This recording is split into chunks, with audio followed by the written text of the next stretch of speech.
Hi, I'm Shyam Sekhar and I'm going to talk to you on your journey towards financial freedom. Since 2015, we have been running a mass movement of financial inclusion. Everybody is getting financialized. We have a bank account, you get insured, you start investing in mutual funds, you see opportunities across the spectrum. But just seeing opportunities is not enough. You need to make the most of it. How many of you have seen people who have grown from nothing to 1 crore of financial wealth within a decade? You don't see too many people. But the opportunity is ahead of you. Every one of you can think of reaching the magic milestone of 1 crore. You know something? Only 3% of Indians currently own financial assets more than 1 crore. So, if you get there, you are a part of a select set of Indians who are high achievers and who know how to turn their achievements into financial wealth. I'm going to take you on this journey on 23rd August in a short webinar. Register right away and join us on this journey towards 1 crore, which we think is your first big step towards bigger wealth creation. So be there, join us, and let's talk.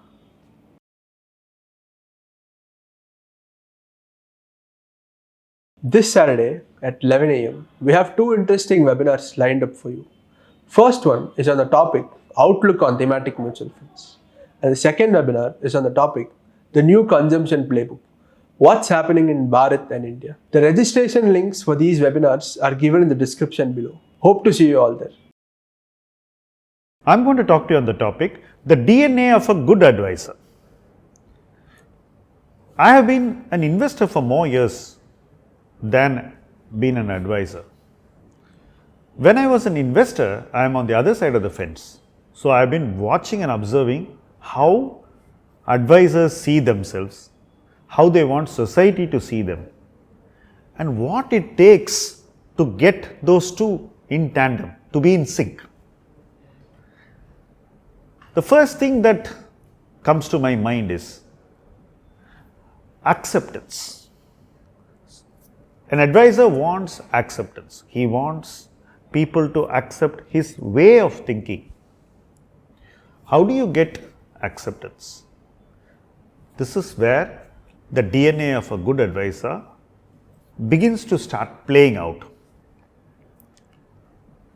Should you desperately seek acceptance, or should you provide the person on the other side enough evidence or enough knowledge or enough to consider and form a judgment that will bring out acceptance? This is the first point.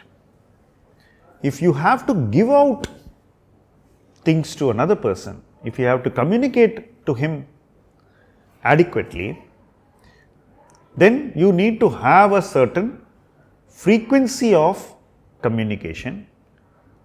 You need to talk regularly with your investors, which means you need to be open, transparent, and effective in putting your view across.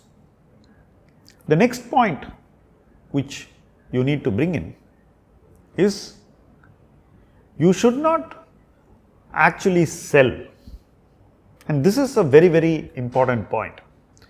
If one should not sell desperately, then you need to be self-assured and you need to be patient, because everyone wants success to come to them faster than success wants to come to them. So in that situation, you need to have a lot of patience in doing this. So you should not lend yourselves to selling. Today, I see anxiety at levels which are so high that somebody would not be able to easily do that. But this is not new. Even before I became an advisor, I used to see advisors. Even the communicative ones, those who are capable of telling the world what they think in a nice way, in good language, they used to overpromise. For an advisor, overpromising is sales, right? You tell the investor that it's easy to make 24% per annum in equity. I've seen this. That is not a promise an advisor can make in any point in time.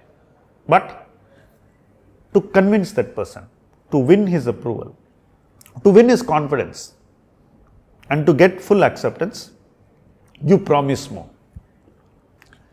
And you shut out the people who question.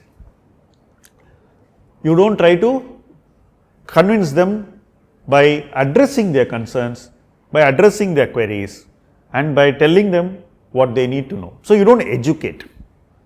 So though somebody writes a lot, they use that writing to market. You write so that that person comes to you. So you write things like it's easy to make money. You tell people that, oh, making 24% is easy in the market. And then you tell them that do only this and it will solve all your problems. So you tell them that, doing an SIP is enough. And then you tell them that you need to do this for 10 years. So you keep pushing the timelines so long that that guy was not even going to be able to judge you well. You don't bring in any additional things that call for effort from your side, but you expect the investor to be doing whatever you tell. So you want to have control over the investor, and that is how you want to win his confidence. Now this is what I saw even before I became an advisor. Now the scenario is completely different. Today, messaging, posturing, seeking validation in public, all sorts of social media activity to bolster your position, all these things are really not, in my view, good for the evolution of a good advisor.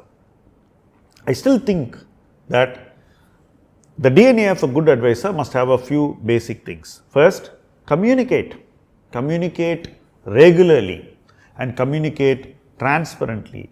Tell the investor what he needs to know. Second, don't missell, don't promise, don't tempt, don't tease. These things are something which I am loath to.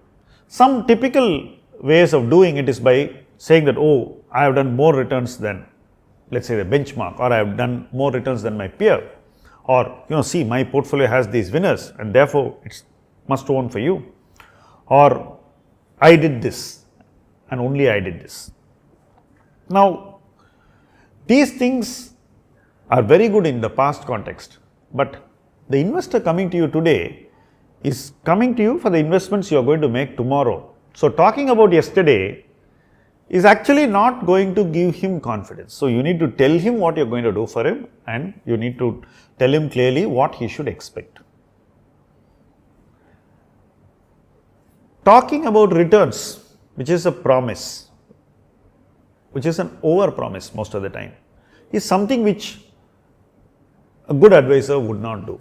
Instead, he would tell him how to set his expectations in every economic context. So you need to basically transparently reach out and tell people that, look, this is where things are, this is where it's going, your gestation is going to be like this, what we have seen in the last year happened for these reasons, and therefore those reasons may or may not play out in the immediate future. So you need to reset, recalibrate, and you need to constantly engage with the investor in a way in which he not only receives your advice on what to do, he internalizes that advice to set his expectations, to make choices, to prepare to wait, and to also invest later when things are not in favor. It's very easy to raise money today when things are in favor, but the good advisor will always prepare the client for a time when things will not be in favor. So, these are some of the things which I have always found in the DNA of good advisors. They may not be the most popular advisors, they may not be the biggest advisors, they may not have the highest Twitter followings, but their work would speak, and they need not speak.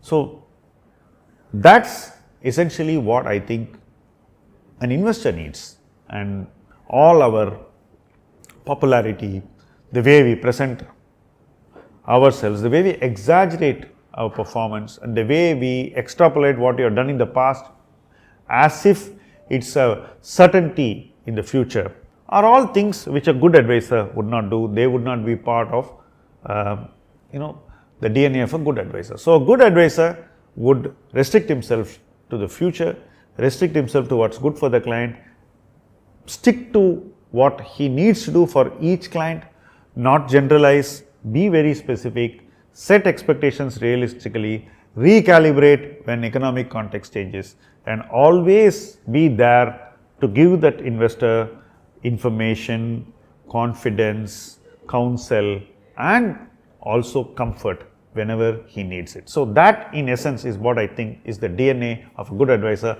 I am sure that in the future we are going to see hundreds of advisors having the right DNA, who are going to serve society in a way in which society would welcome them, receive them well, use their services, and be happy to have them in each person's life. Thank you for watching this video.